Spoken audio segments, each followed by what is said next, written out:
Alright everyone, welcome back to another Star Wars Galaxy of Heroes video with Fat Phil. Today we're going to be covering the 4 Lightspeed bundles that are currently in the game. We're going to be taking a look at the overlying value, the underlying value, if I think they're good purchases or not. And as always, we kind of lean on that side of yes, but I do think some of these offer more value than others, particularly with where some of your accounts may be in the game, which we will discuss in each bundle. So go ahead, please like and subscribe. Comment down below. Let me know your thoughts. Let's give a massive shout out to our channel members as always for all their continued support. If you're ever interested, link down below along with a link to the Discord server. Go check that out. And then of course, got to give our shout out to those who are maybe on the council but not granted the rank of master. Thank you guys again. Appreciate you being in the Discord, asking those questions of me. Love giving that advice. You all are fantastic and make this community better. Let's get into our video here. Let's talk about these bundles.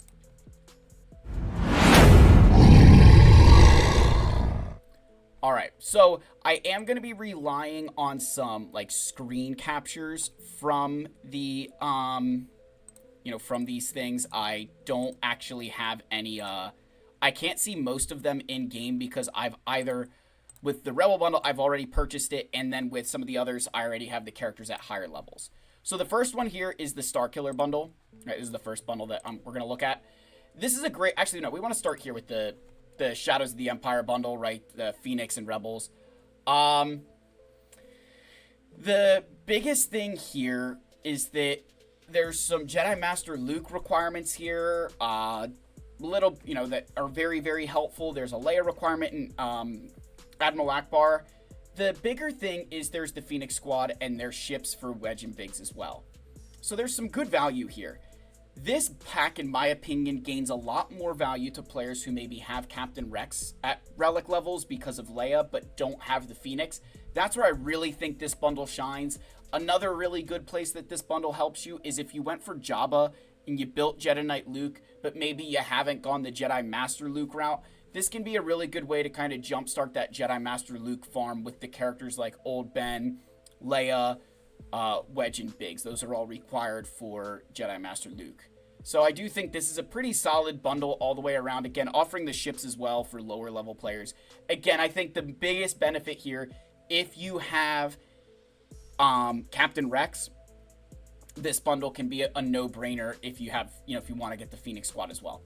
The other thing to note here is Old Ben is in this pack, which does tie into the Starkiller team. So he does kind of help you in that regard as well. Then we've got this new Chewbacca Lightspeed bundle. Now, I think this is very interesting because it's not only bounty hunters, but it's the bounty hunters who got the mercenary tag. Now, this bundle is more expensive. I believe it's $25, and it gives you these characters at Relic 5. So there's additional cost, but a Relic 5 is obviously more valuable than a Relic 3. The thing here to note is that you got Dengar in here, who's a requirement for Executor. Outside of that, every other character here is a Galactic Legend requirement. Aura Singh is required for Jabba, Cad Bane's required for Jedi Master Kenobi, Zam is required for Lord Vader, Embo's required for Lord Vader, Fennec's required for Jabba, and Jango is required for Jedi Master Kenobi. Now, with Aura, Zam, Fennec, and Jango, you do need to add relic levels, but still, a very solid bundle when you consider that you're going to be getting a bunch of Galactic Legend requirements. The one thing I'll say here is I think having Cad Bane and Dengar out of this bundle is not the worst thing in the world, that if you already build Executor, you have them up. But if you have any of the other characters at relic levels here, I definitely think the value declines, particularly if one of them is Fennec. Because Fennec is the only character in this bundle who requires Kyrotech before the finisher piece for Gear 13. So her value is significantly higher than every other character in this bundle. So if you already would have Fennec here, I don't know that this is quite as valuable to you. Just want to make sure I get that out of the way. Like, if you've got Fennec already, I don't know that I'm looking at this bundle as great value. The value here is a little bit different because, like, this one up here, right? Go back to that Rebel bundle. You're getting the Phoenix team, right? You can use them as a team. I mean, you could build some other Rebel teams here as well with this stuff. But here, you can't really use these characters as a team. They're kind of pieces to different teams or you just don't even use them at all depending where you are in the game. So there's not quite as much value here. outside of the fact that it does help you get towards some galactic legends that maybe you aren't working for. And honestly, when you think about it, characters like Aura, Zam, Fennec, and Django, you're probably not building until you're going after their specific galactic legend. Embo is the one who maybe if you're smart and you built Jabba, you also built Embo along the way. So it is kind of one of those things if you're getting some characters that you wouldn't have worked on until you got to the galactic legend. Then there's the Starkiller bundle, and this one I want to cover in a bit more detail in the game because this is probably one of the best Lightspeed bundles they've released because of how much savings there is here, right? Now, I think this is a $50 bundle, so it is a bit more expensive, but when you go to the Starkiller bundle, and I made this little thing, in terms of how impactful the requirements are, right out of the box, Mara Jade is the most impactful to you, followed by Darth Talon, Kyle, and then Dash Rendar. Now, that order can change depending on what your account does look like, but I put them in the order thinking that the amount of investment you have to make and how impactful those things are before the character. Like, well, Darth Talon, you want to use Traya, Nihilus, Scion, Savage with her, use her with Sith. Those are pretty common teams. Kyle Katarn is a Jedi. He's a Jedi, mercenary, rebel fighter. Like, he's got a lot of ways that you can utilize him.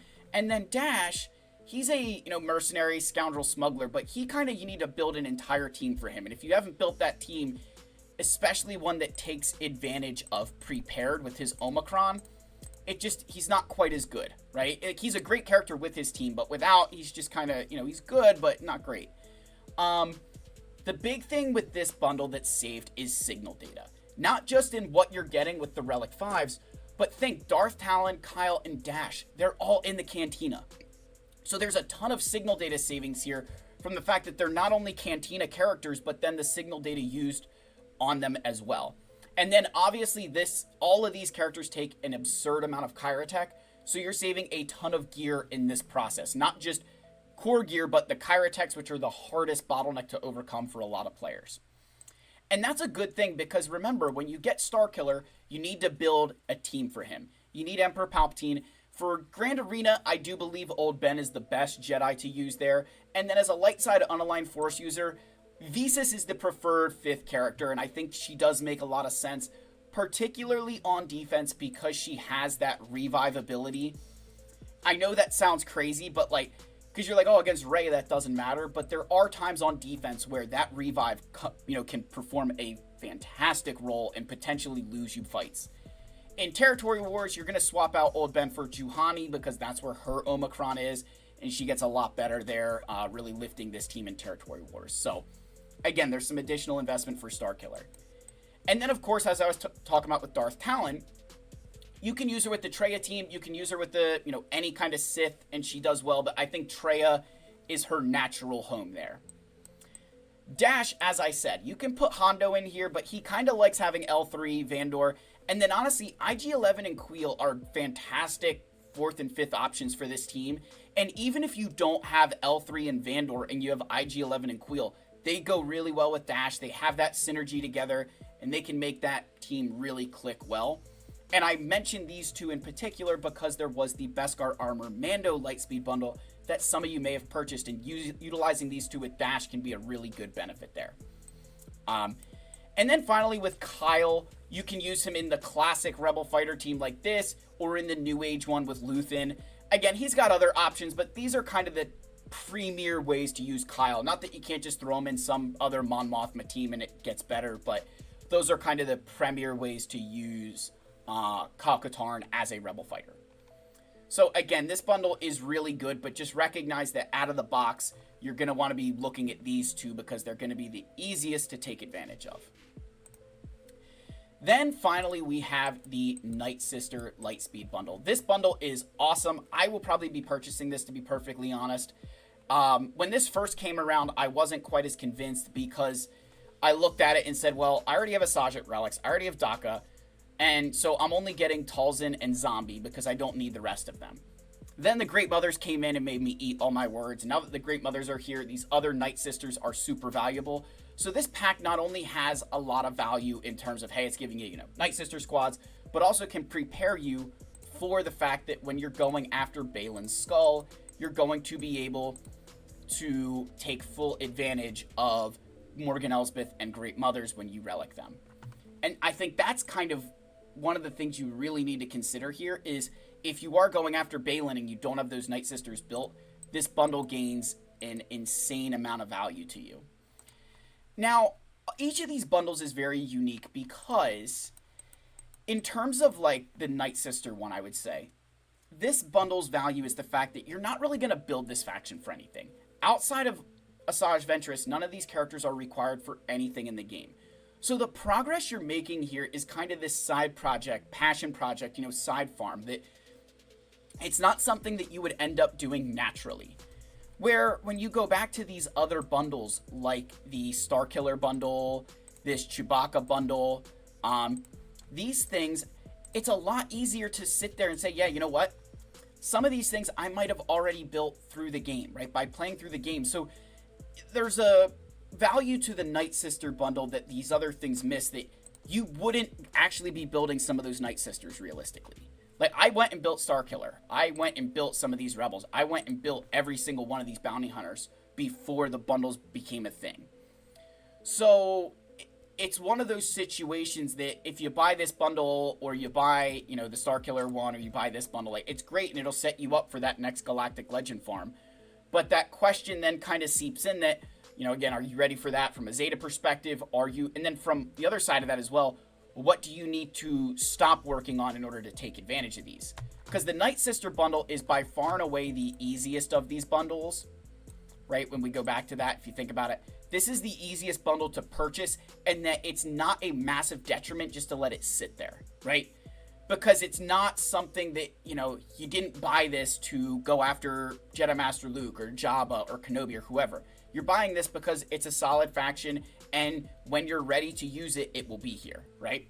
Whereas the rest of those are kind of geared towards a specific farm, a specific thing, and if you're not ready to take that on, again, from a value standpoint, are you gaining, there's a gain or loss depending on how quickly you act on that.